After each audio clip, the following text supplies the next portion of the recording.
Do you feel like you're taking crazy pills watching the news? Because what was said on national TV was crystal clear. It was a dog whistle so loud you could hear it in the next county. And yet the apology is already here. I didn't mean it that way. Stop right there. The backtracking isn't making it better. It's making it 1,000 times worse. This isn't a mistake. This is the mask slipping in public. But what if that's only half the problem? Watch how the entire Reform Party scrambles to excuse the comments while their leader, Nigel Farage, goes completely silent. I mean, I'm pretty late to the party on this one, to be fair. It's now 24 hours since she said it. And in that entire time, at the point of recording, Nigel Farage still hasn't acknowledged it at all. It's a coordinated dance of avoidance. Then you have the Conservatives, the people who should be calling this out, bottling it on camera, refusing to say the obvious truth. Why? Because they know they need that extreme right-wing base. The political system is actively working to normalise these remarks. But what if these weren't accidents? What if this was exactly the culture they want to create? The most shocking part of this scandal isn't the original comment, but the reaction of the entire political machine around it. You need to see the clips, the excuses, and the silence to understand the dangerous game they're playing right now. So we'll start off with Sarah Pochin and what she actually said. Thing is, you need to understand is the words aren't mumbled. They weren't taken out of context. Sarah Pochin, the Reform MP for Runcorn, was talking on Talk TV and she said this. I think Stuart's absolutely right. Drives me mad when I see adverts full of black people, full of Asian people, full of, people that basically are anything. What's wrong with that, Sarah? What's wrong with that? Well, it doesn't reflect our society, and I feel that your average white person, average white family is like I agree with you, Stuart, not represented anymore in TV. There are lots of white people on television, Sarah, or they're not. There are lots of white people. There are lots of white men. There are lots of white women. We're talking about adverts, and how many times do you look at a TV advert and you think there's not a single white person on it? And actually it is. It's something that's happened because, I believe, of the woke liberati that goes on inside, this sort of like in the arty-farty world. When it comes to, northern towns like Runcorn that I represent, it's just not representative of the rest of the country. Essentially, she was agreeing with the caller about the lack of average white person representation. She then blamed it on the woke liberality and the arty-farty world. So it's out there, it's plain as day, and now cue the frantic political cleanup. She has apologised, of course, and claimed it was poorly phrased. But come on, let's be real. You don't accidentally string together a coherent sentence like that. This isn't a slip of the tongue, it's the mask slipping. It's the quiet bit out loud. She was only sorry because she got called out for it. So, how does her party, Reform UK Limited, handle this comment the Prime Minister previously suggested was in line with racist plans from their party? They immediately go into damage control. They wheeled out Zia Youssef, a party colleague, to defend her. He called her a close friend, a great MP, and a lovely person. That's the defence. Not a condemnation of the language, just an assurance that she's a nice person. He tried to pivot, tried to say it was just responding to a caller who was rightfully upset about underrepresentation. Fact is, he never really addressed a specific issue. Her words, instead, he just tried to contextualise them away. One of the issues for Reform, indeed all Nigel Farage-led parties, is not necessarily Mr Farage's behaviour or yours, but of some of the people who join you. Your colleague Sarah Pochin, the Reform MP for Runcorn, said yesterday, I'm quoting here, "It drives me mad seeing adverts full of black and Asian people." Now, she's apologised, but she clearly thought that. How did you feel when you heard that?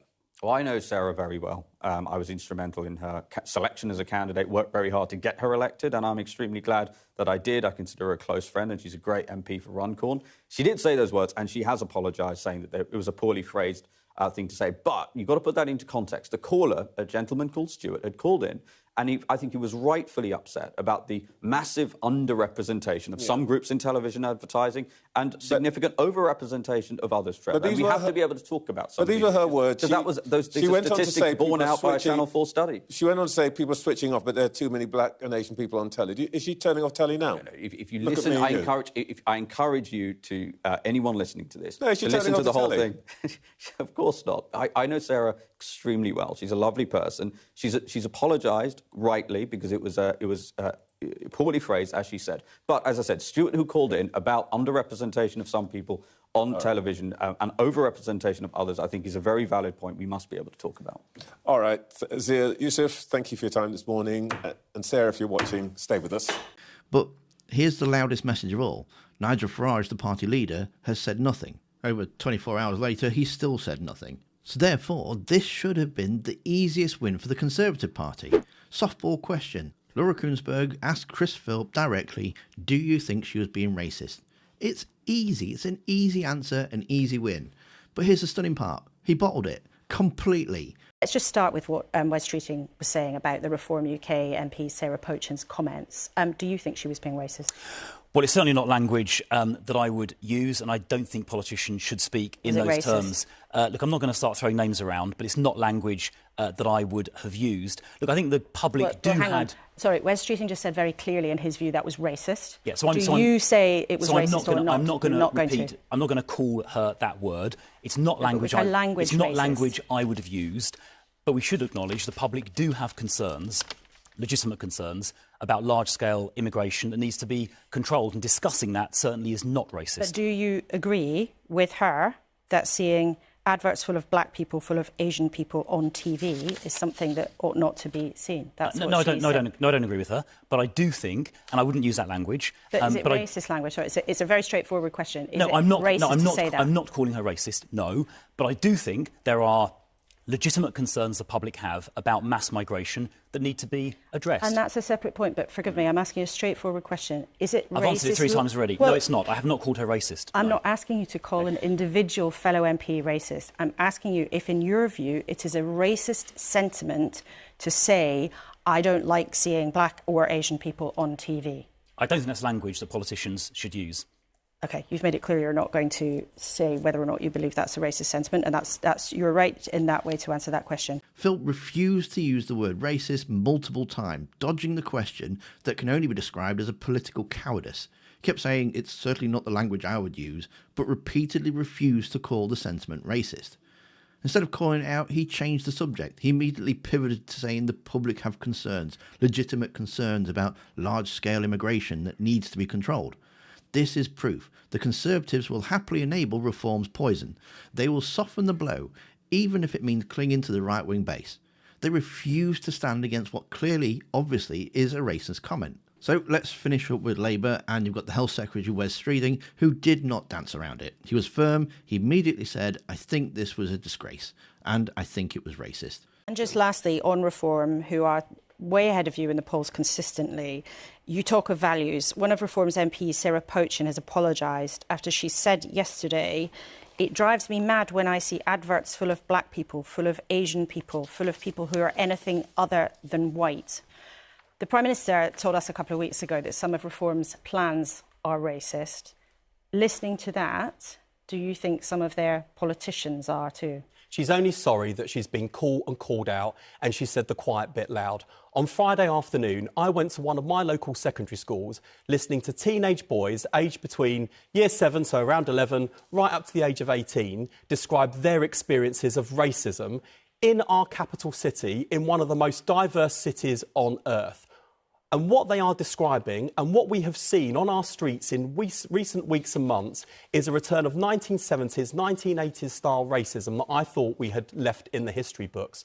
And the only way we are going to defeat this racism is to call it out and confront it for what it is, and for the decent majority of this country to stand against it, as we have always done.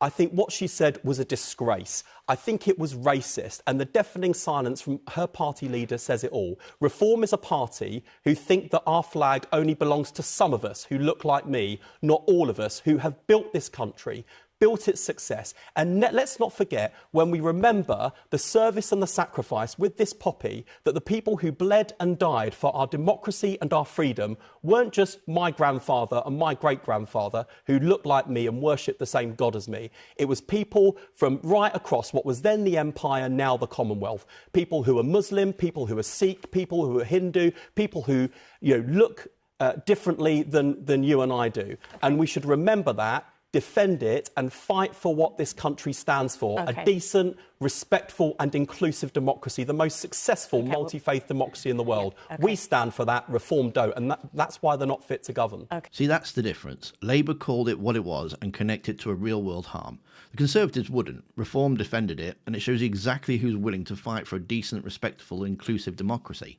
Reform isn't, and they're definitely not fit to govern. So, in the space of just a few weeks, Sarah Pochin has had to grovel for offensive remarks not once, but twice. Reform is desperate to normalise this stuff. They want to make these comments sound like a poorly phrased debate point, not a vile racist statement. The Tories won't call it out because they're terrified of alienating the extreme right flank. And if this is how they behave in opposition, well, wait till the camera's on them. Imagine what they're going to do if they actually held power. And to see Sarah Pochin's other grovelling apology, well, you need to click the video that's on screen now. Thanks for watching. Don't forget to hit that like button. And I'll see you next time.